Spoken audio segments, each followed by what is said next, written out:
¿Dónde se creen que están cuando están haciendo todo el resto? Si creen de verdad que están fuera de la comunidad. Y esto es parte de la reconfiguración que yo quiero plantear del problema de la interdisciplina, de la transdisciplina y, como veremos luego, de la indisciplina, que también es parte de esa transformación que propongo. Disciplina.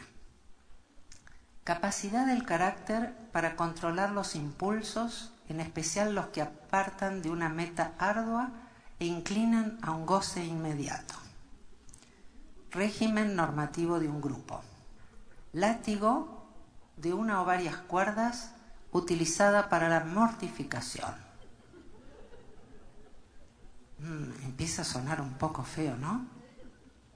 Pero estamos tan acostumbrados que no lo vemos, lo hemos olvidado.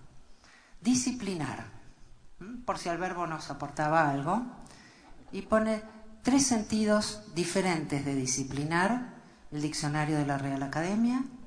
Instruir, ese suena bien, ¿no es cierto? Estamos acostumbrados. Azotar e imponer. ¿Tendrá algo que ver esto con nuestra noción de disciplina? ¿Tendrá algo que ver esto con la idea de que la letra con sangre entra? Por supuesto, la corrección política contemporánea ha olvidado el asunto de la sangre. Feo por demás. Pero no ha olvidado en absoluto el lugar crucial que la disciplina, en estos sentidos que yo estoy comentando, ocupa en nuestro concierto educativo. Entonces, pensar en la interdisciplina, pensar en la transdisciplina y pensar en la indisciplina implica cambiar nuestra concepción del conocimiento, del sujeto de conocimiento, de la relación de conocimiento, de los valores que son cruciales en esta producción colectiva y comunitaria de saber. Y tenemos también otro peligro. Y después termino con los peligros porque si no se me van a deprimir y ya no van a poder ni escuchar la parte buena. Pero este es un peligro muy importante. Siempre que hay un encuentro sobre interdisciplina aparecen una serie de preocupaciones respecto a qué diferencia hay entre la interdisciplina, la multidisciplina, la transdisciplina, etc. Discusiones bizantinas que el mundo académico adora. Yo prefiero liquidarlas rápidamente. Generalmente hablamos de multidisciplina cuando se trata de una yuxtaposición de disciplinas y nada más. La interdisciplina pretende o supone la posibilidad de un diálogo. Pero, y aquí está el peligro, sostiene la pertenencia disciplinaria. Es decir, la interdisciplina sigue sosteniendo la estructura disciplinaria, solo que habilita un diálogo. Metafóricamente, la mejor forma, fíjense que ahora se utiliza muchísimo, hablamos de coordinar, de articular, el término articular es muy común en el campo de la interdisciplina, y no nos damos cuenta de que un puente, crear puentes, este es otro término muy común, un puente deja las orillas tan separadas como estaban. No es que no sirva para nada porque un puente es importante para cruzar de un lado a otro. Pero si nosotros vamos a interdisciplinar a manera de puentes, vamos a seguir manteniendo la estructura disciplinaria.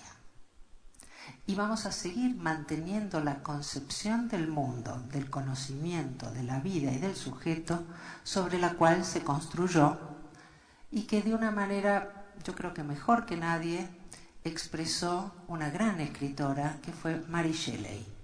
Generalmente el nombre de ella no se recuerda, pero su obra la conoce todo el mundo, que es Frankenstein. Entonces, la interdisciplina que vamos a hacer de esta manera va a ser como la criatura de Frankenstein. Todo el mundo cree que el monstruo se llamaba así, pero el monstruo no era la criatura. Frankenstein era el doctor, porque el doctor es el que pretende crear una vida y dirigirla. Y es el que lo hace a partir de la sutura de distintos pedazos.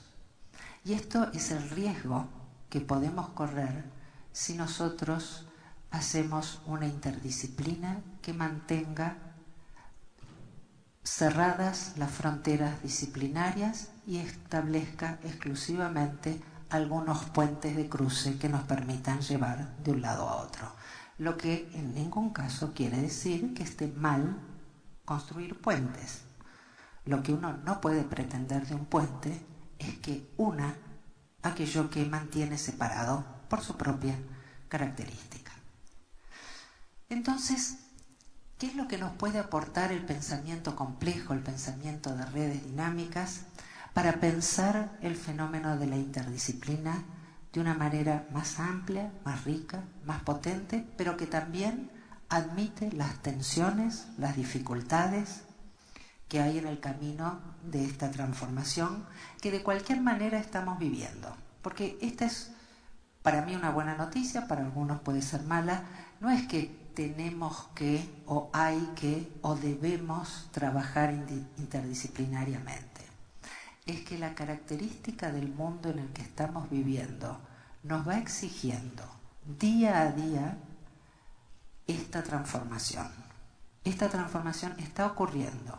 Podemos participar, podemos meter la cabeza en un agujero como el avestruz, podemos intentar que llegue lo más tarde posible a nuestra pequeña cátedra o lugar donde creemos estar a salvo, pero finalmente esta transformación está ocurriendo porque las fronteras disciplinarias que creó la modernidad y el modelo de pensamiento del mundo que estructuró la división disciplinaria ya no es funcional para el mundo contemporáneo.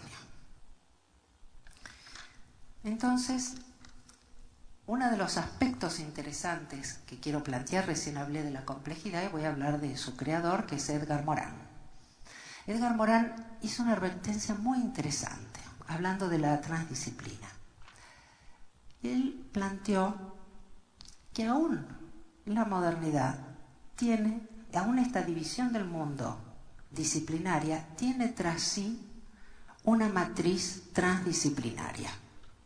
¿Qué quiere decir? Quiere decir que la ciencia clásica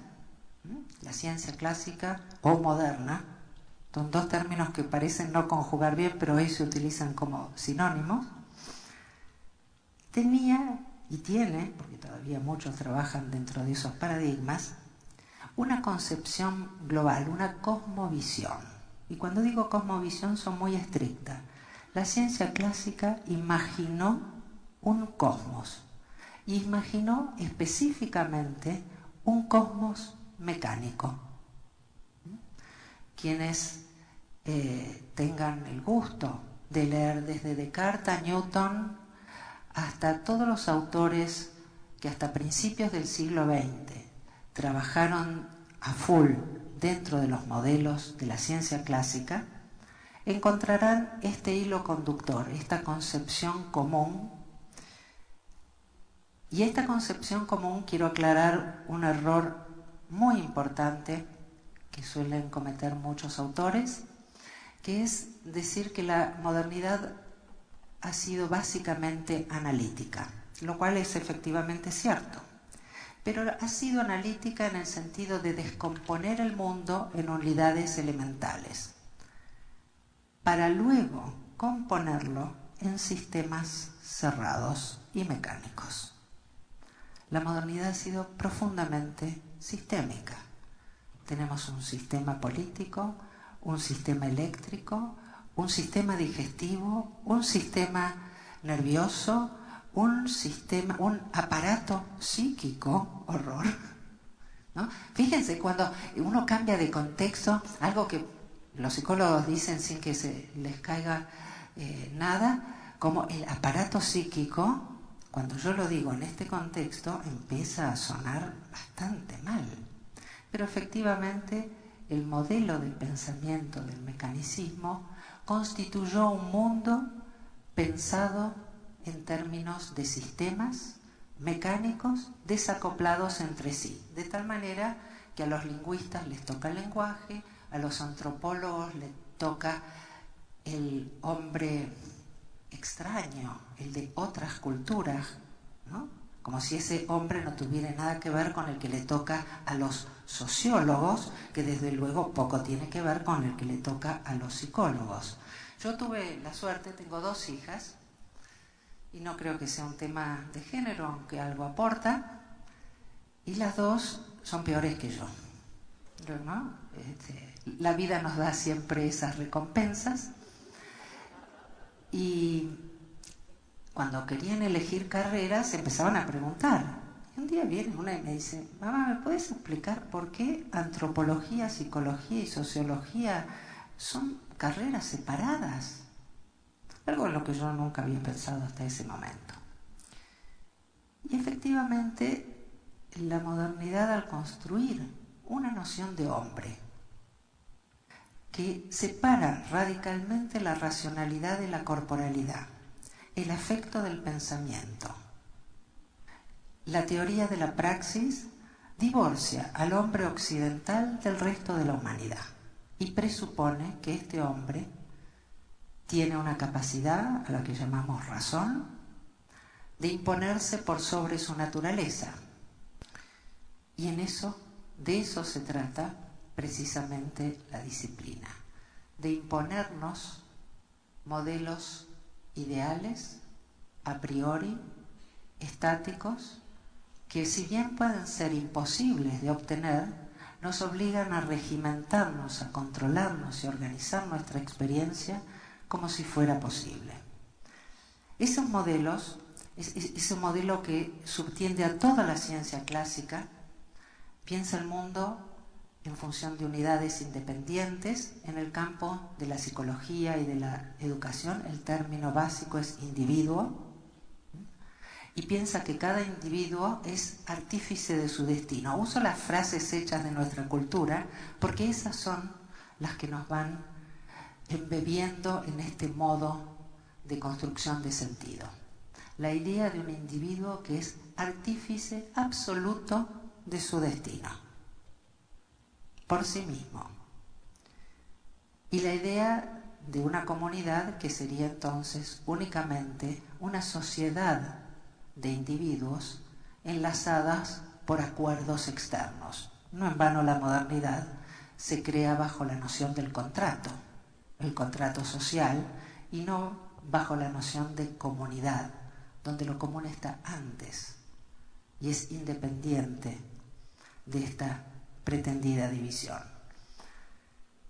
El universo mecánico entonces es un universo cerrado, determinista, regido por una causalidad lineal, donde la composición de cada uno de los sistemas es independiente de los... Nuestro sistema educativo está estructurado, organizado al interior de sus propios espacios de esta manera. Y entonces tenemos facultades, departamentos, cátedras, que cada una se piensa desacoplada de las demás. No importa si lo está realmente o no. De hecho, es imposible que estuvieran desacopladas, pero nos pensamos de ese modo. Ayer me mostraban la hermosa biblioteca de la universidad, y confieso haber sentido un poco de envidia porque en esto están mucho más cerca de la interdisciplina que la Universidad de Buenos Aires, que no tiene ninguna biblioteca de la universidad. No tiene ningún espacio donde estén todos los materiales de todas las áreas y donde los investigadores nos podamos encontrar y casualmente o no casualmente ver los vasos comunicantes entre nuestras tareas. Cada facultad tiene su propia biblioteca donde los demás no podemos ir a pedir un libro porque hay que ser o profesor o alumno de la casa, pero además cada instituto y cada departamento tiene su propia biblioteca que no quiere prestarle a nadie. Por suerte, para mí, para desgracia para ellos, Internet hoy hace todos estos movimientos no solo superfluos, sino más bien patéticos, lo que no quiere decir que muchos sigan apostando al egoísmo.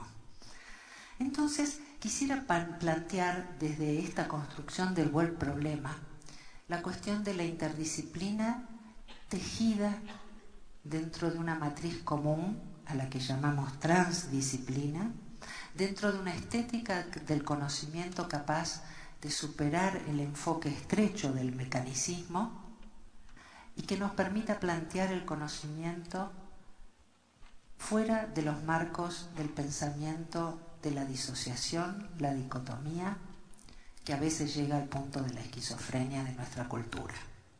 Los elementos claves, además de los paradigmas mecánicos, han sido los de la epistemología positivista, que separa al sujeto del objeto, porque no solo nos separamos en contextos estancos, sino que separamos al sujeto del objeto, disociamos al individuo de la comunidad, escindimos al hombre de la naturaleza y basamos nuestro universo cognitivo en la cosificación y el control, que eso es lo que significa efectivamente disciplina. Entonces, para abordar esta transformación, yo propongo que es necesario pensar simultáneamente 4 áreas que en ningún sentido están separadas una de la otra. Esta distinción es una distinción de niveles de aproximación a un problema que no existen jamás por separado. Uno es la transformación paradigmática. Esta transformación viene ocurriendo desde principios del siglo XX en todas las áreas. En la física, con la irrupción de la cuántica, de los modelos de sistemas complejos, de la teoría de las cuerdas. En todas las áreas venimos viviendo una transformación paradigmática muy importante y sigue ocurriendo. En el campo de la epistemología nos exige pasar de una epistemología normativa que presupone e impone el método que está presuponiendo a un conocimiento del conocimiento que nos permita estudiar, pensar, explorar y trabajar en los modos efectivos en que el conocimiento ocurre y no imponer aquello que se nos ocurre en cada momento que debería ocurrir. El otro aspecto central lo he aprendido de Thomas Kuhn y siempre me sorprende que este aspecto, que es notoriamente importante en la filosofía de Kuhn, mucha gente que lo ha leído lo ha olvidado completamente. Cuando Kuhn define paradigma, no solo define un modo de construcción de sentido específico que cada paradigma tiene, un modo de mirar el mundo, de evaluarlo, de medirlo, de utilizar ciertos lenguajes, de suponer ciertas entidades, sino que dice muy clara y específicamente: un paradigma es lo que tiene una comunidad científica. Una comunidad científica es aquella que tiene un paradigma en común. Los dos aspectos son absoluta y totalmente indisociables. Y esto nos da una idea de cómo luego nuestra cultura va a considerar las ideas como algo separado, independiente, no afectivo, que no nos constituye. Y así van haciendo esta modernidad de la que nos estamos despidiendo, nos guste mucho o no. Entonces, aquí viene el aspecto más difícil para nosotros. Si somos sinceros, el problema de la interdisciplina, yo creo que hoy nadie niega el valor o la necesidad de un nuevo diálogo, de una nueva forma de concebir el conocimiento y las relaciones en el mundo, pero resulta que yo, por ejemplo, soy profesora titular y tal vez, si realmente nosotros construimos, estoy en un doctorado interdisciplinario, pero que interdisciplinario tiene el nombre y el hecho de que está llevado adelante por 3 facultades. Pero los profesores no nos vimos nunca entre nosotros. Eso sí, los alumnos vienen de muchas carreras distintas, pero tampoco trabajan en equipo ni construyen conocimientos conjuntamente, y cada uno sigue teniendo su cátedra. Porque uno de los aspectos centrales para la transformación del pensamiento y de la acción en un sentido inter y transdisciplinario es que nos exige cambiar la forma de relación en nuestras comunidades. Con lo cual, la construcción de un pensamiento, una acción y una comunidad inter y transdisciplinaria nos exige de nosotros transformaciones en nuestras relaciones personales, en los modos en que somos evaluados, en los modos en que somos reconocidos económicamente y en los modos en que nuestro honor puede crecer y desarrollarse, o los valores que van a estar privilegiados. No solo eso pasa al interior de la universidad y de todas las instituciones educativas, sino que pasa también en relación entre la universidad y el conjunto de la sociedad. Porque esto de salir a la comunidad es una de las clases de absurdos que nosotros sostenemos. La universidad pertenece y participa a la comunidad, solo que se cree que efectivamente los muros que la separan los hacen indemnes e independientes a los movimientos comunitarios. Por lo tanto, y aquí viene la parte que para mí es entusiasmante, el hecho de pensar en términos interdisciplinarios es un aspecto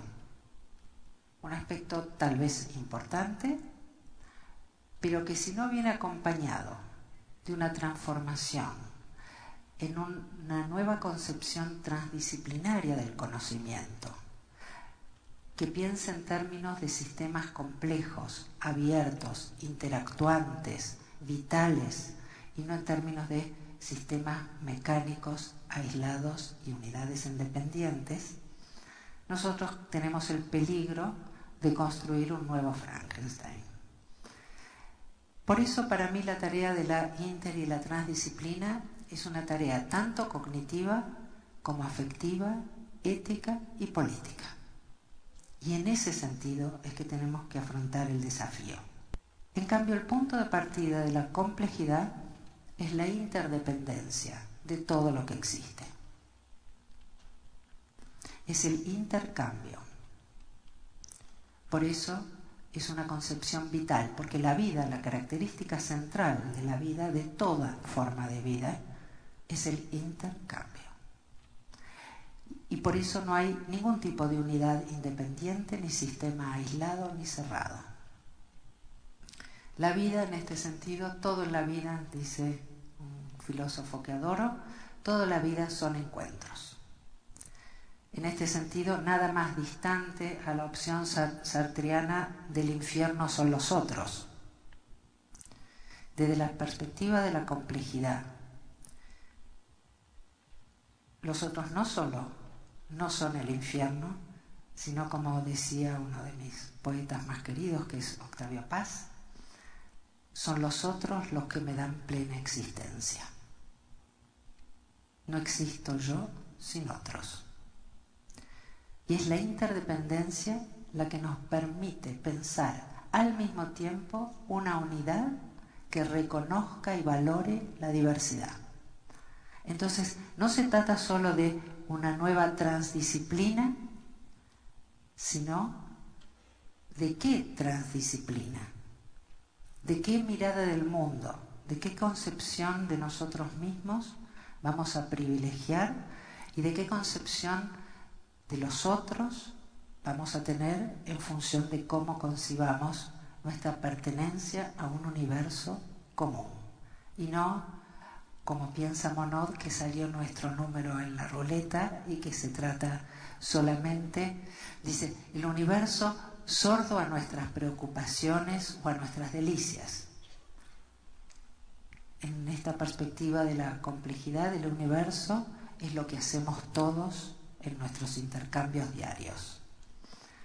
Y entonces quiero terminar esta presentación para dar lugar a lo que más me gusta, que son las preguntas, hablando de valores, porque creo que en esta universidad son cruciales el pensamiento de los valores.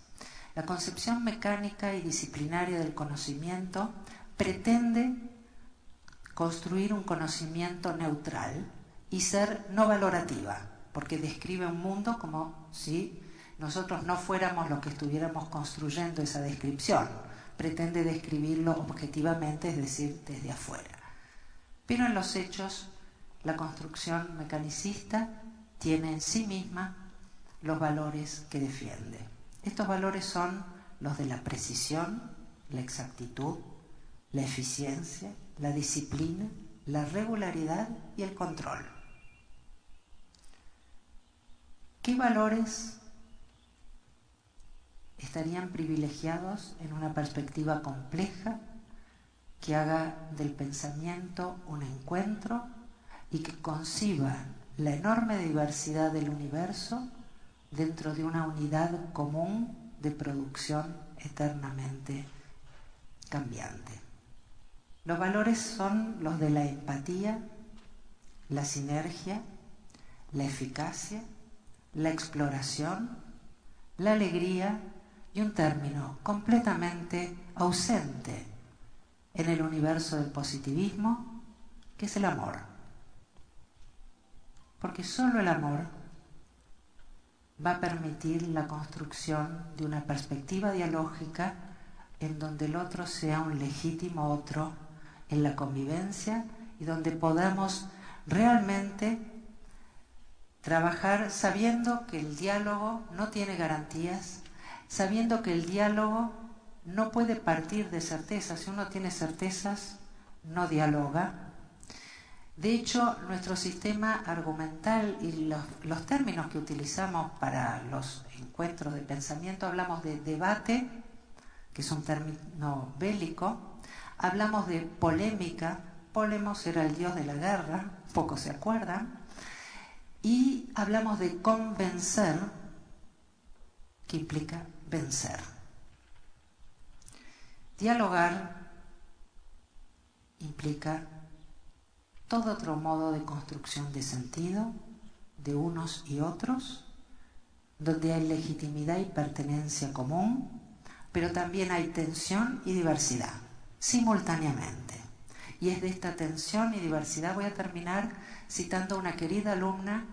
Yo he tratado, hasta donde he podido, de hacerlo situación de examen, un espacio de conocimiento, no solo para el alumno, sino también para mí.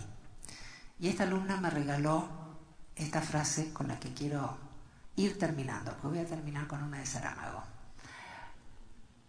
Me dijo: nos unimos por lo que tenemos en común, aprendemos por lo que tenemos de diferente. Por supuesto le puse un 10, pero el 10 era lo de menos. Lo importante era que las dos habíamos aprendido algo.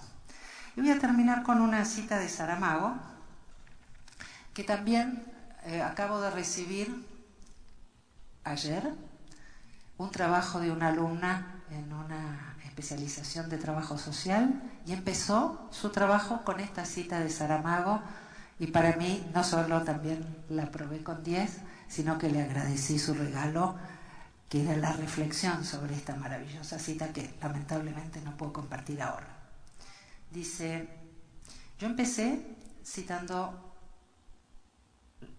esta idea de que no hagamos de la interdisciplina un nuevo slogan, que hagamos de la interdisciplina un arte dialógico. Y fíjense lo que dice Saramago de los slogans. Dice: autoritarias, paralizantes, circulares, a veces elípticas.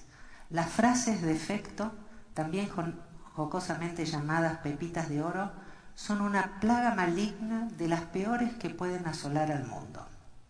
Decimos a los confusos: conócete a ti mismo, como si conocerse a sí mismo no fuera la más dificultosa operación de las aritméticas humanas.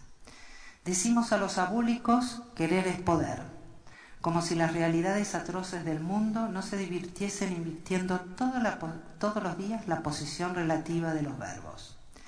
Decimos a los indecisos: empezar por el principio, como si el principio fuese la punta visible de un hilo mal enrollado del que basta tirar